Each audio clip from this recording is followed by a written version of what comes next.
Estou aqui com o deputado Girão. Deputado, obrigado por nos atender nessa entrevista com o programa Hora do Strike.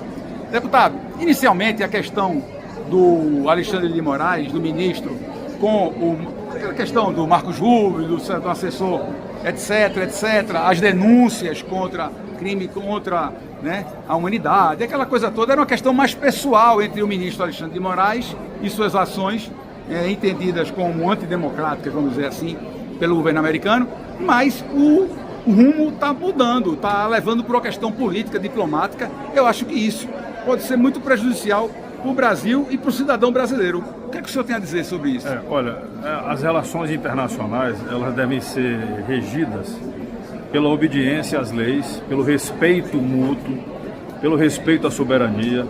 Nós sempre tivemos algumas restrições a respeito de interesses que sabemos que existem de outros países em relação a riquezas que o Brasil tem. Mas o momento atual, ele mudou totalmente a configuração. Esse interesse pelas riquezas foi substituído por brigas pessoais, por interferências talvez entre os poderes e interferência também com a soberania de outros países.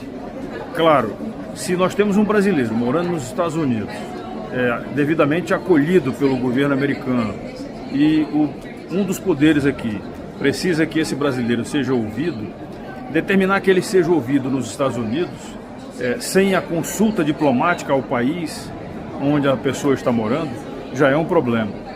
Acredito que alguma coisa está extrapolando o limite do pessoal e chegando talvez a criar problemas de Estado. A gente precisa repensar isso aí, o Itamaraty precisa repensar isso, até porque nós estamos chamando, amanhã estará vindo aqui no plenário da Comissão de Relações Exteriores e Defesa Nacional, o ministro do Itamaraty, o nosso embaixador, Mauro Vieira, para se explicar por que o Brasil foi buscar em Lima, no Peru, a ex-primeira-dama do Peru, já condenada pelo escândalo da Lava Jato. Foi buscar com a aeronave da FAB, já dando garantias a ela de que ela estaria recebendo o asilo brasileiro. Então, isso daí é uma coisa absurda. Nós não aceitamos que o Brasil seja um país que protege bandidos. Nós não temos essa característica. O Brasil sempre foi um país de neutralidade e a gente acredita que isso daí deveria ser o caminho. Em relação aos Estados Unidos já tivemos altos e baixos entre o Brasil e os Estados Unidos. Desde antes da Primeira Guerra Mundial, na Segunda Guerra Mundial foi muito difícil o Brasil aderir aos países aliados, quase aderiu ao eixo. Nós tivemos absurdos em relação a isso. Por exemplo, chegou-se a pensar na gestão de Getúlio Vargas, que era um ditador, chegou-se a pensar que o Brasil não deixaria posicionamento caracterizado e cada estado poderia dizer se declarava guerra ao eixo. Isso daí foi o cúmulo do absurdo. Mais ou menos alguma coisa está acontecendo agora, porque parece que o Supremo Tribunal Federal está querendo declarar guerra aos Estados Unidos. Enquanto isso, o Lula foi na China e pediu ao ditador chinês, tá certo, que mandasse para cá especialistas na área de redes sociais para ensinar o PT como fazer para censurar as redes sociais. Ora, o PL 2630 já foi julgado aqui por essa casa, a Câmara de Deputados negou a aprovação desse PL, isto é, nós negamos a aplicação oficial de censura no Brasil. Nós acreditamos que um regime democrático, o Estado democrático de direito, só existe quando há liberdade. A liberdade é algo que a gente só valoriza quando perde ela. E cada brasileiro precisa pensar nisso. Então o chinês, será que ele vai enviar alguém para cá? Se vier, se for enviar, nós iremos reagir à altura que amanhã o ministro será indagado sobre isso também, porque é um absurdo que um presidente da República venha oferecer a nossa soberania para outro país, tá certo? E vejo que isso já aconteceu antes. O ministro Barroso, nas eleições de 2022, ele esteve perguntando aos democratas que comandavam, né, os Estados Unidos, recebendo apoio deles em relação às eleições de 2022. Então, isso é inaceitável, nós não podemos de maneira nenhuma aceitar isso aí. Estou falando aqui sem paixões, nada de paixões políticas, nada. Nós queremos a soberania respeitada do nosso país. Assim é em relação à Amazônia, Amazônia Verde, Amazônia Azul, assim é em relação a cada decisão que esse Congresso Nacional tem que tomar no tocante à legislação. Não pode haver interferência de um poder sobre o outro. A Constituição é muito clara, os poderes são harmônicos, deveriam ser harmônicos e atuar de forma independente e harmônicos entre si.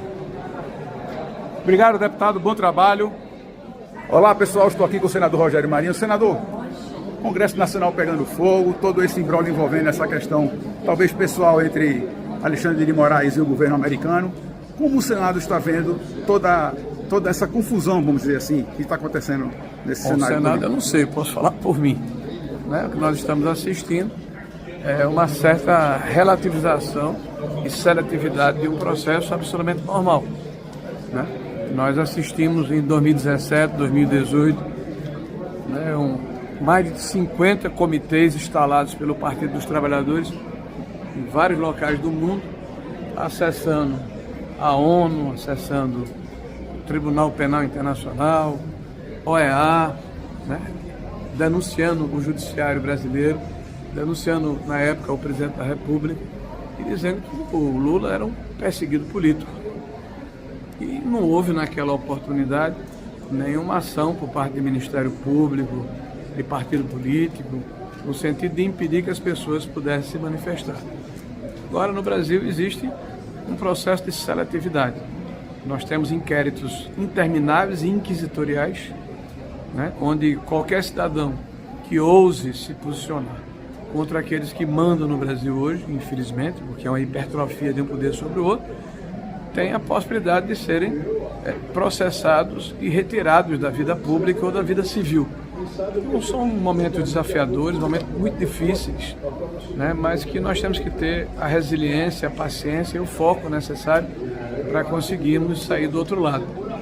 Nós achamos que 2026 vai ser um marco decisório, onde a população brasileira necessariamente precisa votar nos candidatos da direita para termos uma maioria no Senado da República, na Câmara Federal, para podermos equilibrar, né, o processo democrático no Brasil.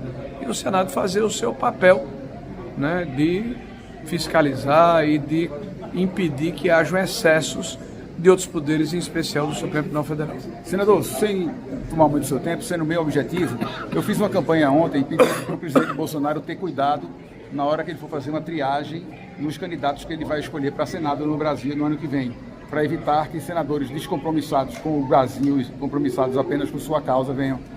Como é que está sendo feito esse trabalho com o partido? Como é que vocês estão conversando internamente para ter cuidado nessa triagem, né, de possíveis candidatos que possam vir pegar o time do nosso futuro presidente e ex-presidente Jair Bolsonaro? Como é que o senhor vê essa questão de ter cuidado com a escolha dos senadores? Bom, é claro que esse é um critério que vai ser levado em consideração na hora de escolhermos as nossas candidaturas em todos os estados brasileiros. O presidente tem muita preocupação com essa situação, tanto na formação da nossa bancada na Câmara Federal como no Senado da República. Então, vamos aguardar, porque é evidente que todos nós estaremos aí ajudando para que esse filtro possa ser feito e errar o menos possível. Tá bom, no que precisa do programa Hora do Strike, estamos aqui à sua disposição. Bom trabalho.